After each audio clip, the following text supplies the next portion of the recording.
We have so far been discussing the physics of electric field in a dielectric medium, and with this lecture today we will be completing our discussion on electrostatics.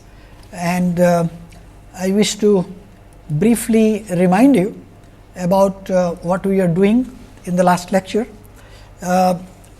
We had talked about polarization. If you recall, we defined polarization as the dipole moment per unit volume of a material. Now, what we had seen is that when I have a polarized medium, there are charges which we have been calling as the bound charge, which are there, and these are not fictitious charges, but these are charges which arise because an external electric field might separate the positive and the negative charge centers. It might also arise because the molecule has a permanent dipole moment, so that there are positive and negative charges. And we have seen that how these could be aligned so as to produce a surface charge or even a bound charge density within the volume. And what we have seen is that the surface charge density of these bound charges is essentially given by the normal component of the polarization vector, and the bound charge density is given by negative divergence of the polarization vector. So, when you describe a dielectric medium, you have to talk about two types of charges, charge densities. One charge density on the surface and the other charge density, which we call as the volume charge density. Now, let us look at what this does to our Maxwell's equation. If you recall, we had seen that the divergence of the electric field is given by rho by epsilon 0, where rho is the charge density. Now, when we are talking about a dielectric medium, the charge density has two components. There is a free component, which are the type of charges we had seen when we are talking about electrostatics in a vacuum. And now there are these new charges, which are the bound charges. And since rho is the net volume charge density, what I have is that the divergence of the electric field is given by rho free plus rho bound divided by epsilon 0. Now, it is sometimes convenient to define a vector called the displacement vector, or most physicists and electrical engineers prefer to call them just by vector d. The vector d, as we had seen, is defined as epsilon 0 times the electric field E plus P, and this E is the net electric field on at whatever location you are talking about. Now, let us look at what this vector d represents. Now, if you take the divergence of d, you notice that del dot of P then becomes epsilon 0. I am assuming epsilon 0 is constant. So, del dot of a constant times electric field. So, epsilon 0 del dot E, which is nothing but this rho by epsilon 0 plus del dot P, which is minus the rho bound. Now, when you add them up, the bound charge densities cancel out, and you are left with del dot of D equal to rho free. So, in other words, D is a vector which arises out of, if you could imagine that the real charges could be separated from the bound charges in a medium, then the electric field for which the responsible agent is are the actual free charges. That gives rise to the displacement vector d. Now, recall that there is a difference in the dimensions of the two, in the sense d and E, they do not have the same dimension, and so therefore, del dot of d, instead of being like electric field rho by epsilon 0, it is actually rho free. and where rho free is the real free charge densities in the medium. Now, just as using the del dot of E equal to rho by epsilon 0 could be converted into the integral form of the Maxwell's equation, E dot ds equal to total charge enclosed by epsilon 0. You can use the same thing here and get that the surface integral of the displacement vector d dot ds is just the free charges enclosed within that surface. And notice that there is no epsilon 0 on the other side. So, it is just the total free charge that is enclosed. Now, this is the integral form of the Gauss's theorem for in general case, whether there are dielectric medium or not. If it is not there, then of course, we know that D and E are simply related. Now, the other problem which we started talking about last time, but did not have time to complete, I will briefly sketch, and this was I have put a uniformly polarized sphere in an external uniform electric field which is acting in the z direction. So, the electric field at far distances is E 0 times z, which obviously has arisen from an external potential V phi external equal to minus E 0 r cos theta. We have assumed that the problem has azimuthal symmetry, so that only the theta cosine theta is there. Now, we had seen earlier that when you write down a potential, you can do an expansion in what we call as Legendre, associated Legendre polynomials, which are basically expansions in powers of cosine of theta. Now, in this case, what we have is that external electric field being E 0, the external field potential at large distances is minus E 0 r cos theta.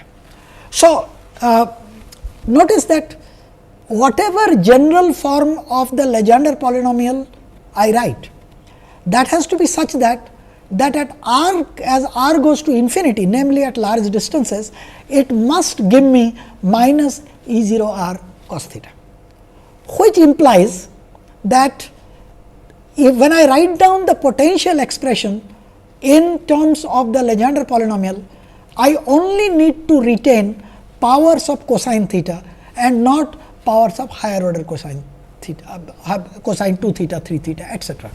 So, let us look at that. The field in the vacuum, which is phi 1 r theta, then I have got a 1 r cos theta, and you remember that I had that B L by r to the power L plus 1 P L cos theta, and there again only P 1 cos theta will remain. I can't write the others because in that case I will have cosine 2 theta, etc., which I of course do not have. And plus this has the right limit as r goes to infinity, it gives me a 1 r cos theta, which is the behavior at large distances.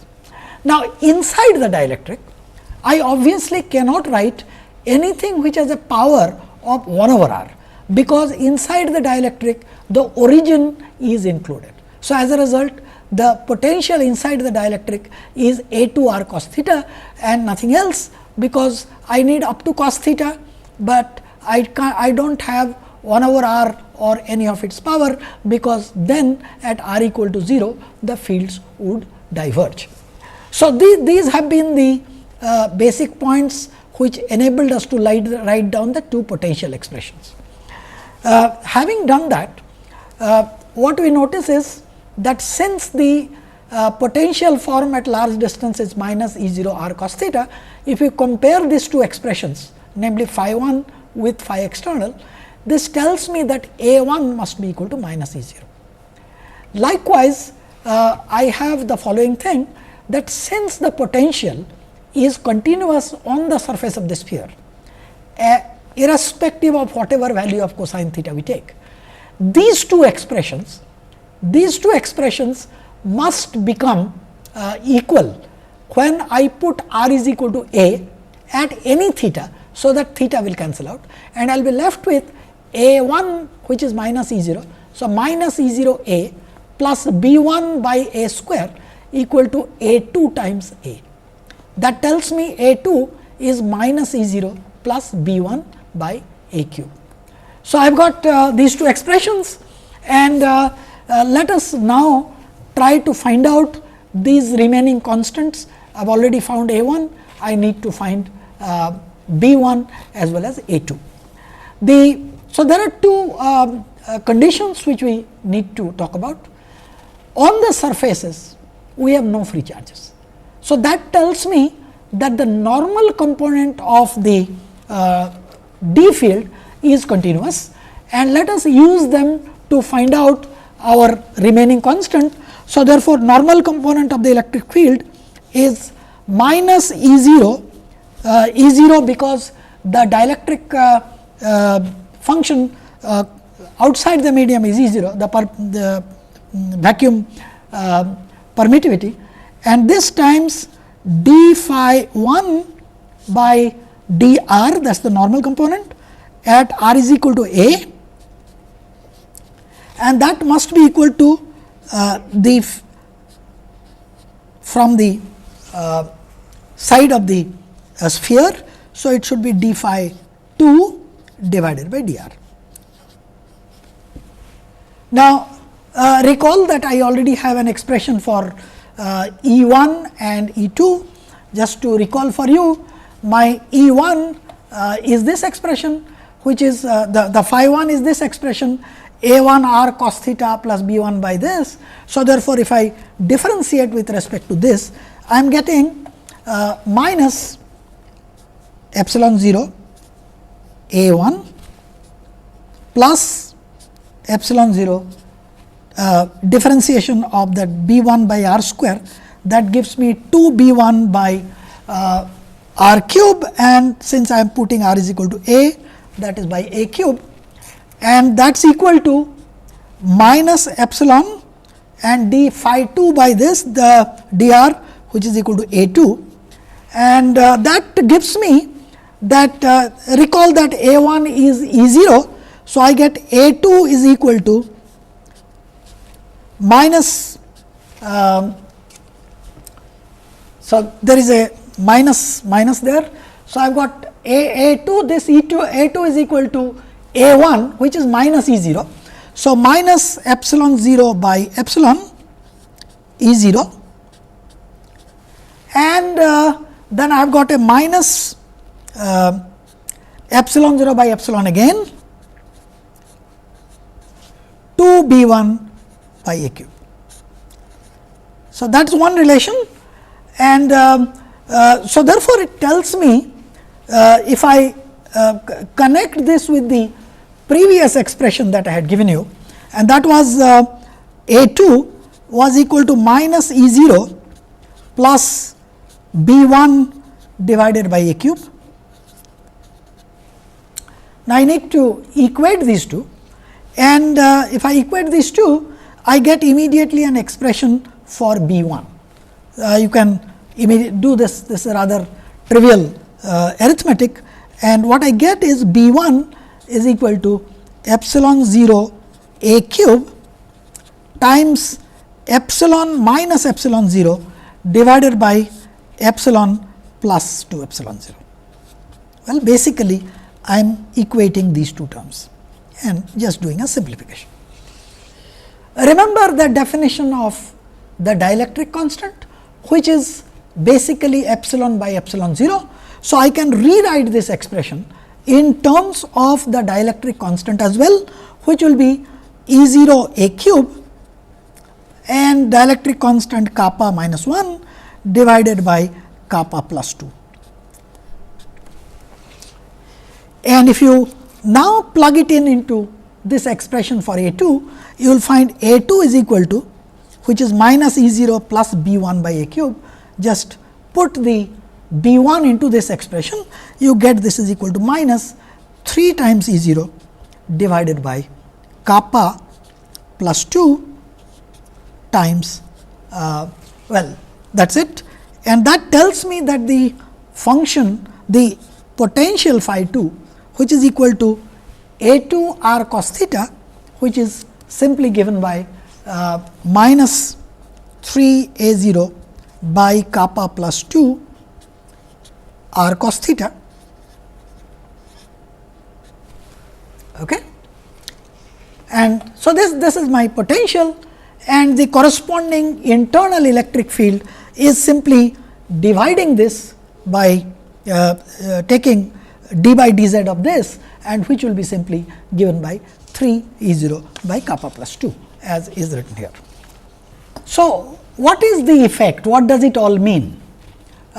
Notice that we said there is an external electric field which is uniform given by E 0, but when we calculated the electric field, we found that it is given by E, which was minus 3 E 0 by kappa plus 2.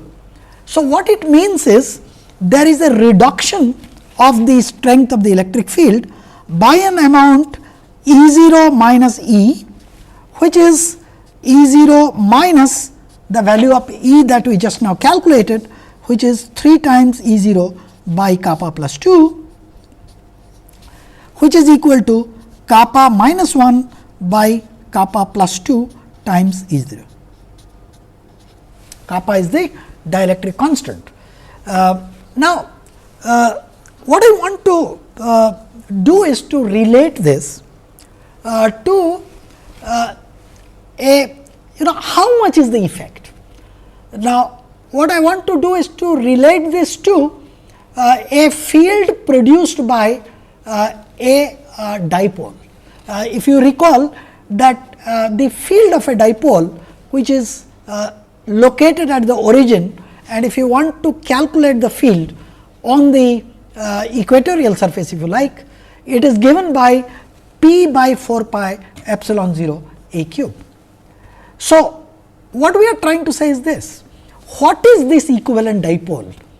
Remember, we have just now calculated the reduction in the field, that is the additional field that is produced by the because of the fact that I have a dielectric medium, is given by kappa minus 1 by kappa plus 2 into E 0. So, what is the effective dipole moment? Now, you have seen that the electric field on the equatorial surface due to a dipole of strength P is given by P divided by 4 pi epsilon 0 a cube. So, therefore, my effective P, strength of the dipole, is given by 4 pi epsilon 0 a cube times this reduction that has been produced, namely kappa minus 1 by kappa plus 2 into E 0, and this time let me put a direction, namely the unit vector z. Remember again that the polarization vector P is dipole moment per unit volume. So, it is P divided by 4 pi by 3 a cube, which is the volume of the sphere, and therefore, this is equal to 3 epsilon 0 kappa minus 1 by kappa plus 2 times E 0 times z. So, therefore, the field in the dielectric is given by, which we had seen is given by minus kappa minus 1 by kappa plus 2 into E 0. If you now relate this to the dipole, the polarization vector that we have produced, that is simply equal to minus P by 3 epsilon 0 z, should be minus P by 3 and an epsilon 0, should be P by 3 epsilon 0. So, look at the picture of the electric field that is there. At large distances, I expect the electric field to be parallel to the z direction, and so notice that the field lines come and sort of approach from the side this side. So, obviously, this edge is going to become positive, and the fields sort of go like this, and the field inside is uniform. So, we are talking about the reduction in field due to polarization. Let us look at that a little more. Suppose I take a point charge in an infinite isotropic dielectric having a permittivity epsilon, and let me put, so which means I am considering a huge sphere of some radius. Let me put a charge q at the origin, and clearly by symmetry the electric field must be radial and symmetric, and by Gauss's law I know that 4 pi r square times d must be equal to the charge that is enclosed, and the only free charge is q, which tells me that the d is q by 4 pi r square times the unit radial vector. And since the dielectric is uniform, the electric field vector E is just d by epsilon. So, which is 4 pi by epsilon r square r. Remember that when we had empty space, it was essentially the identical expression, excepting for the fact that instead of the epsilon in the denominator, I had an epsilon 0 in the denominator for E. So, which means the electric field is actually reduced, because epsilon is greater than epsilon 0. It is actually reduced by a factor which is epsilon by epsilon 0, namely by the dielectric constant. So, dielectric constant is essentially a measure of the reduction, the factor by which the electric field is reduced inside, and I must qualify a linear dielectric medium. If it is not linear, then of course, we have to worry about that, what it does, but nevertheless qualitatively that is what a dielectric function of the medium, if you want to say it is not constant, but it is a function. So, this gives me the effective factor by which the strength of the electric field gets reduced because of the polarization of the medium. Now, so let us look at that what happens to what is my polarization now. So, polarization vector then, which is d minus epsilon 0 E, which is epsilon minus epsilon 0 times E, and that is simply given by this expression. That is, I have simply replaced for the electric vector the q by 4 pi r square, etc. And so, this gives me kappa minus 1 by kappa times q by 4 pi r square, because the electric field is 1 over 4 pi epsilon r square, and epsilon by epsilon 0 is my kappa. So, therefore, if I now look at a spherical, if you like, Gaussian volume, now the polarization is given by this. So, I can calculate how much is the bound charge in that medium, because bound charge is minus the divergence of P, and P we have just now seen. Remember, most of these are constant, so they will come out.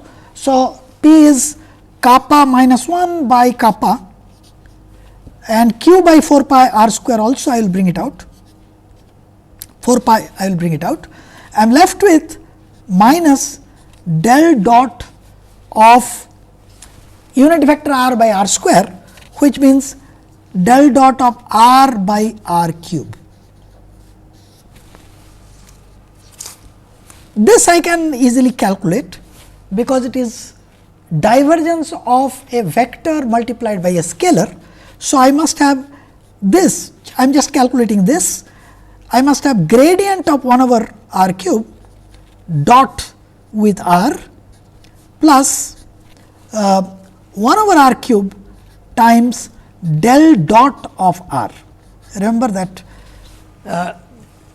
divergence of a scalar times a vector is grads of a scalar dotted with that vector plus that scalar multiplied by the divergence of that vector.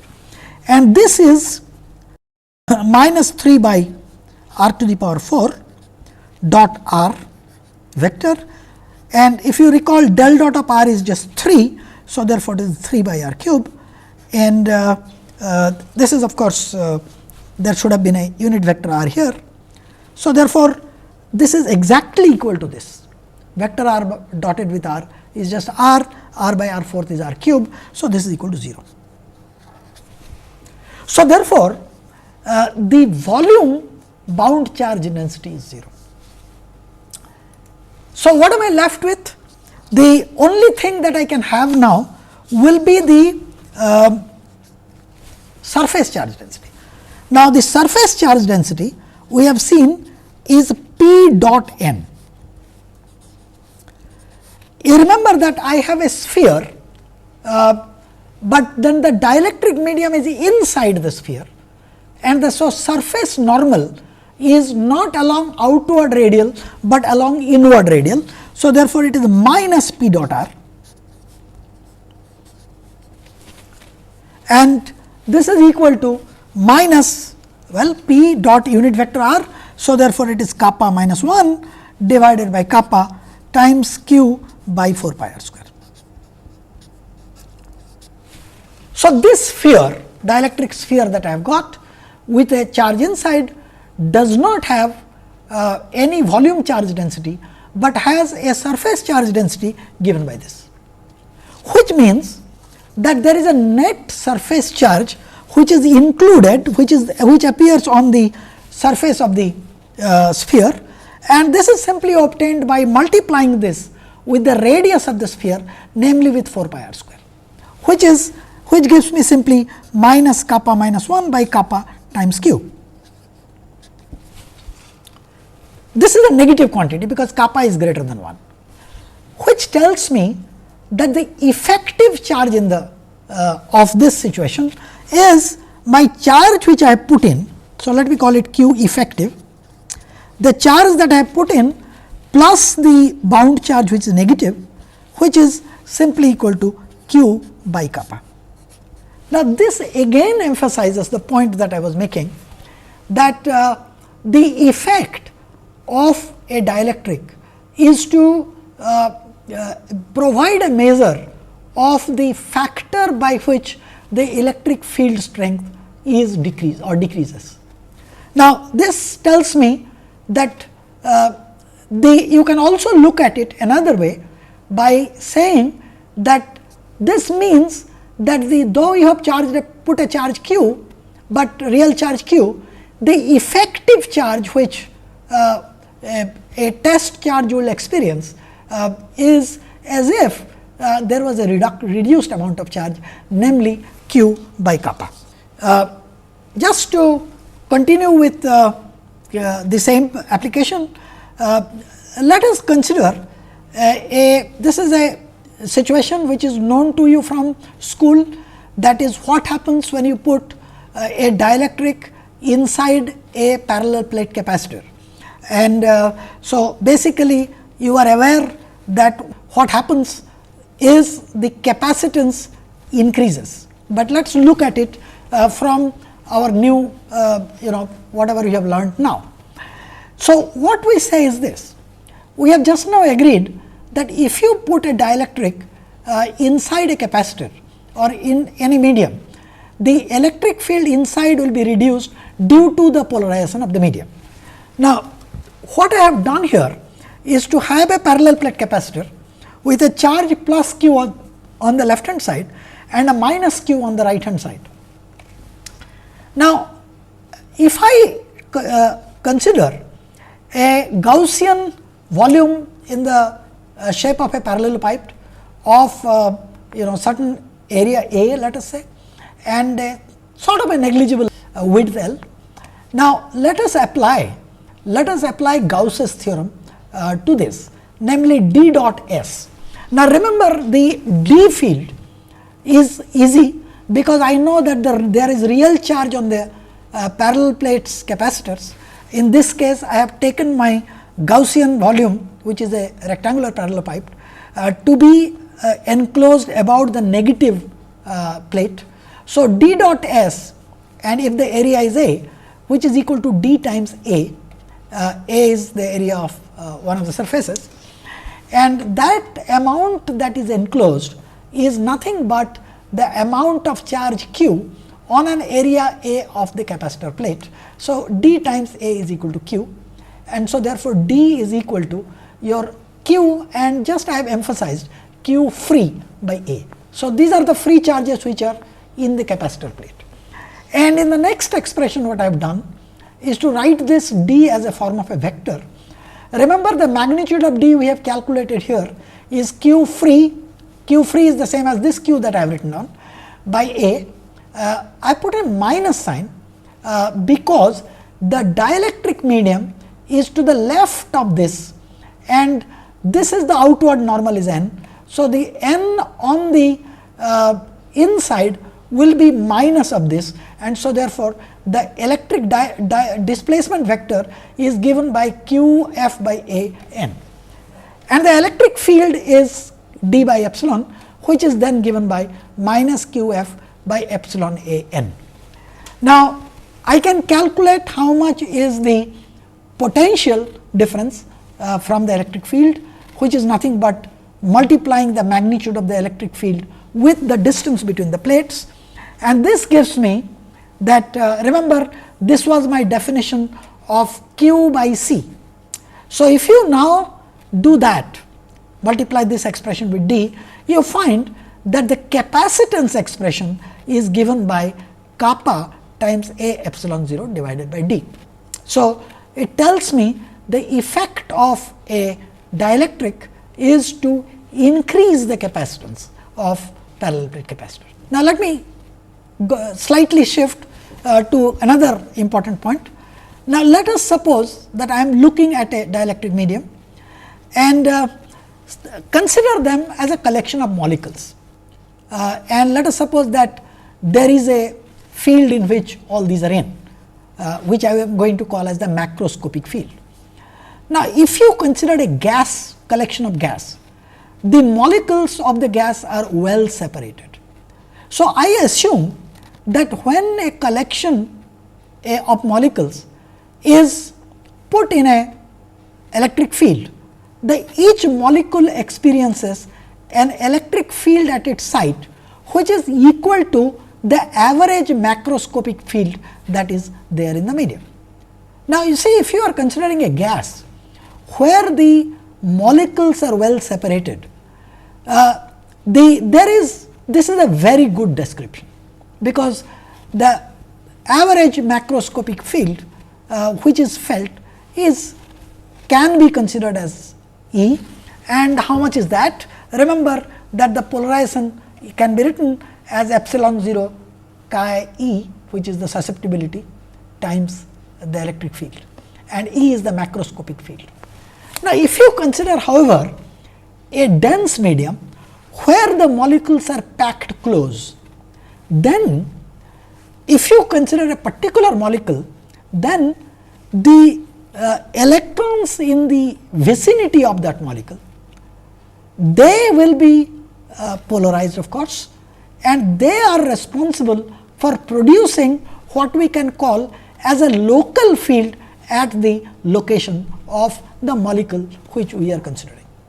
So, as a result, what will happen is that so number one, the applied electric field changes the charge distribution. So, this will mean that these will polarize the molecules that are there. And now, when I am considering a particular atom, it will see now a local field, and this local field that it sees will be written as the dipole moment is equal to alpha times the local field. We assume that the amount of polarization is linear in the field, and this alpha is known as the atomic polarizability. And I know that the dipole moment per unit volume is my polarization P. So, I have multiplied this with the density. So, therefore, the polarization P is given by n alpha times E local. But there is a small problem. So, I have considered what the neighboring atoms do, but I know that an atom cannot exert a force on itself. So, therefore, I must subtract from the average field the field due to the atom. So, if I consider my atom to have a typical volume 1 over n, then the electric field due to the atom is minus p by 3 epsilon 0, which is minus n p by 3 epsilon 0. So, therefore, the local field is not E, but E minus the E atom. So, which is given by E plus n p by 3 epsilon 0.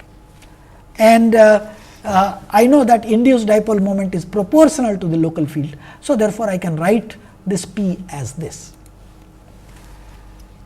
Now, I can do a bit of an algebra, and the algebra is this, that P, if you recall, is epsilon 0 times susceptibility times E, which is epsilon 0 kappa minus 1 times E. So, local field is E plus P by 3 epsilon 0, which is E plus kappa minus 1 by 3 E, which is this expression substituted. Add it up, it becomes kappa plus 2 by 3 E. And how much is P? P is n alpha times E local. So, just write down this n alpha times k plus 2 by 3 times E, and that is equal to this expression, because these are just two different ways of writing. And so, if you do that, that gives you an expression for the atomic polarizability, which is n alpha equal to 3 epsilon 0 kappa minus 1 by kappa plus 2. What is this relation? Notice, this is relating the atomic polarizability with the dielectric constant of the medium. The dielectric constant of the medium is more an average thing, because we have said it's an average effect. But what does it actually do to an atomic polarizability? And this relationship is known as Clausius-Masuti relation. We will bring this discussion of electrostatics to a close with a discussion on what happens to the energy of the charge distribution. If you recall, the energy of the charge distribution, when we worked it out for the case of free space, that is, I have a collection of charges, what we did is to assume that initially my charges were at infinity, and I bought charges. First I brought one charge, put it somewhere, said no work. Next time I bring in a charge, I have to do some work, because the charge which has already been there has established a potential, and I have to bring this additional charge in the field of that potential. So, as a result, I assembled the charge distribution bit by bit, and I will not go through the same argument again, but if you recall, we had shown that the work done, which is stored as the energy of the electrostatic field in case of vacuum, was given by 1 over 2 integral of rho x, which is the density at the point x, times the potential at the point x d cube x.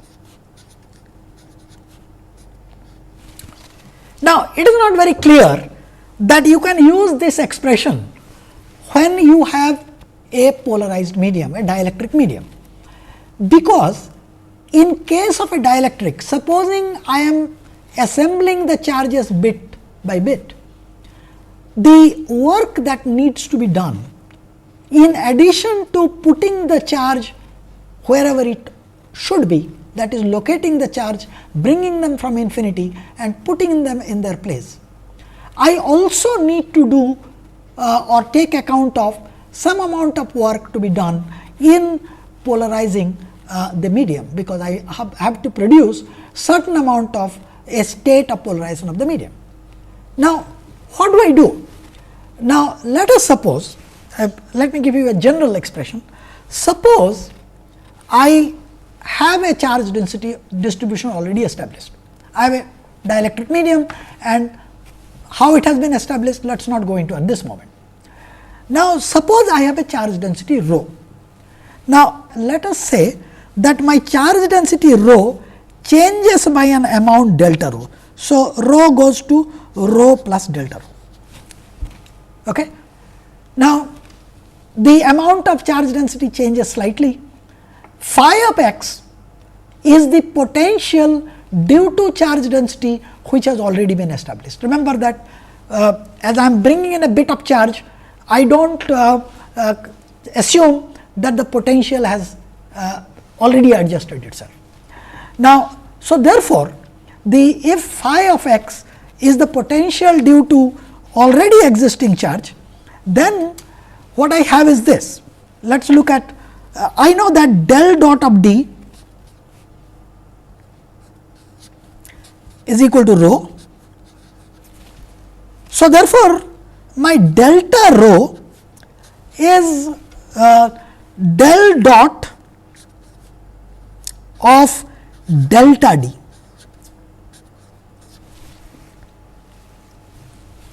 So, which means that the work that I am doing, I have an additional work is necessary now, and that is given by okay, how much is the additional work? Let us look at that. This will be integral. Now, you have to be careful. Let me first write down the expression E dot del dot of delta d dqx. How did I get this expression? Let me come back to this. Firstly, you notice that I am now doing an additional work in changing the density, charge density from rho to delta rho. So, therefore, my delta rho, delta w is integral delta rho phi of x dqx.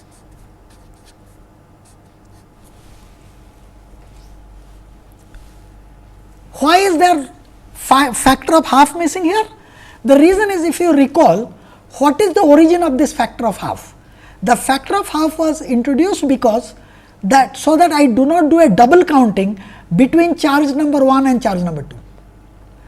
In this case, I am simply bringing in a additional charge delta rho. So, therefore, how much work is done? Now, this is nothing but this delta rho we have seen is del dot delta d times phi of x d cube x. Now, I can simplify this by doing an integration by parts. So, delta w is equal to, remember I have got here divergence of delta d phi x d cube x. So, what is my integration? My integration will be, let me show both of them together. My integration will be integral of this part, which is nothing but so I will do this phi of x times the integral of this part. Okay. So, therefore, I will write this as phi of x delta d.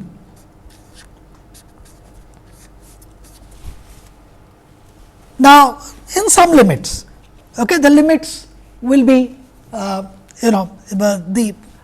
you are bringing things from large distances. So, therefore, I know that the potential has to become 0 at large distances. Now, minus integral of the first part, which is delta d times the gradient of phi, but minus this minus which is there and the gradient of phi will give me an electric field E. So, this minus will become plus and I will be left with d cube x. So, this is the expression that I get. This term will vanish. This term will vanish because my fields at large distances, they are 0. So, this is my delta w, which is integral delta d dot E d cube x. So, what is my total energy? So, my total energy E would be, now remember that this is a small displacement vector that I have produced, and in principle what I require then is to bring from 0, that is when I did not have any charges, to the state which actually exists. In other words, I need d cube x integral, and this delta d should go from 0 to its full value, which means 0 to vector d, and I have got, if you like, E dot delta d. Now, this is actually the correct expression for calculating the energy of the electrostatic field. It is not a very easy expression to calculate. However, if you take a linear dielectric, then I can write, remember linear dielectric means E and D are linear. I can then write E dot delta D as equal to half of delta of E dot D, because E and D are parallel to each other. So, D is some epsilon E, so which is epsilon times E square, and so differentiation of E square gives me the factor of 2, that is why this factor of 2 is there. So, this then would give me, then this integration is easier because it is no longer E dot delta D, but it is delta of E dot D, and you can now do that integration and get W as equal to half of integral of E dot E, okay,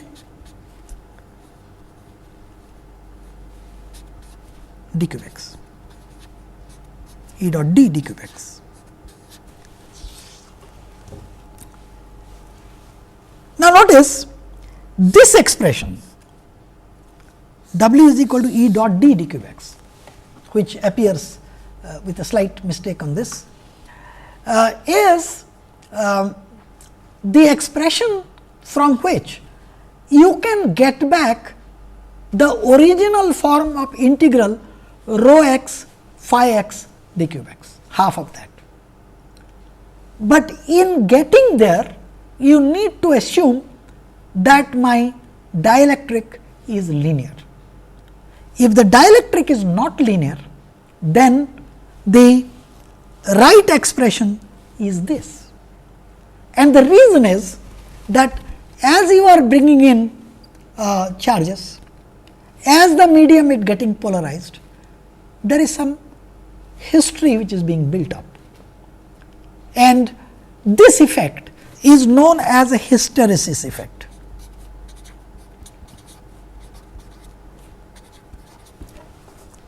This is included here in this expression, certain amount of hysteresis is included. So, this expression is valid for a linear dielectric. This is of course always valid, and starting with this expression, I can go back to the other expression that we have talked about. So, all these days we have been talking about the physics behind electrostatics, that is primarily a discussion of the electric field and its effects when we consider static charges. The only thing that is important to realize is that static charges can give many effects.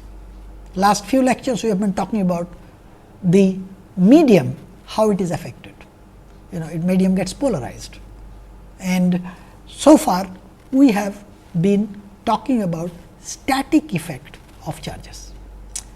In the second part of our talk, which will begin from the next module, we will be talking about what happens when these charges are allowed to move, and that will open up another part of electromagnetic phenomena that we have so far not touched.